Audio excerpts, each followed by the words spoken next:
Hey everyone, I'm Brittany Lewis, a reporter here at Forbes. Joining me now is Rob LaFranco, assistant managing editor.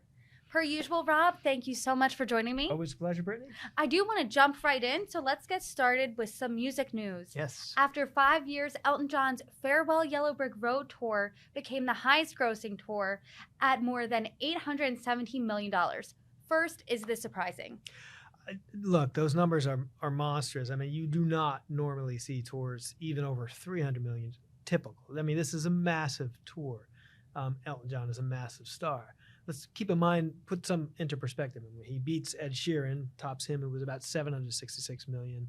The biggest tours in the world are 600, 700 million. Names you would know, U2, Rolling Stones. Typically, those are over the course of about 18 months. So Elton, it's a little not fair to make the comparison because he's been on the road for 5 years, but it's a massive achievement. I mean, hitting $800 million in concert ticket sales is monstrous. It is a massive achievement, but I mean, that 5-year number, that's a long time for one tour. I mean, it's called the Farewell Tour.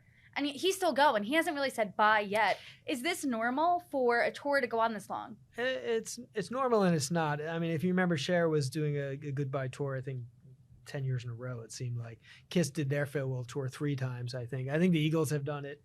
I mean, Elton he's an older guy. I just give you an anecdote. I interviewed Jimmy Buffett when he was 48. This was 25 or so years ago. And he said at the time, he was getting tired. He's like, man, no matter how nice your hotel room is, no matter how nice that tour bus is, it's a grind to be on the road. I don't know how much longer I can do it. He was 48. Elton's got 30 years on him. And he's still going, yeah.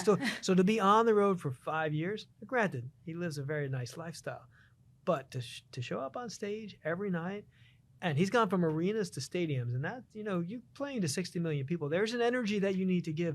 It's truly astounding, I have to say. I'm very impressed. I can't imagine, but do you think that him touting that this was his goodbye, his farewell tour had something to do with that popularity? Oh, for sure. I mean, it brings the audience out. If you've never seen Elton before, this is the time you're going to go. If you've seen him 5 times before, wow, I got to see this last one. Yeah, for sure. These farewell tours, again, I think that's why people end up doing them 2 or 3 times. I don't think Elton if he's on the road for 5 years, I think this truly is a farewell tour. But it's the reason why people do them. I do want to read some stats really quick. He's also the highest grossing solo artist, with his total tour gross at over $1.8 billion going back to 1986. He's played over 1,500 shows and sold more than 19 million tickets. And currently he sits at number 3 on Billboard's greatest of all time artist lists, only behind the Beatles and the Rolling Stones. So legends. Is this deserved? Very much so. I mean, and also, I mean, the Beatles are the Beatles, separate category. The Rolling Stones have been doing these massive tours. I mean, they were a standby for big tours, and they set the standard for big tours back in the 80s. Elton was never that guy. Like, his shows aren't the Rolling Stone tours that we all know. Every year you expect something newer and bigger. For Elton, it was what kind of costume is he going to wear, right? So. Yeah, it's very well deserved. I mean, this guy is an icon. He's written some of the most iconic songs, pop songs, through the 70s, through the 80s, through the 90s. He did a whole stint with Disney writing the soundtracks for those movies.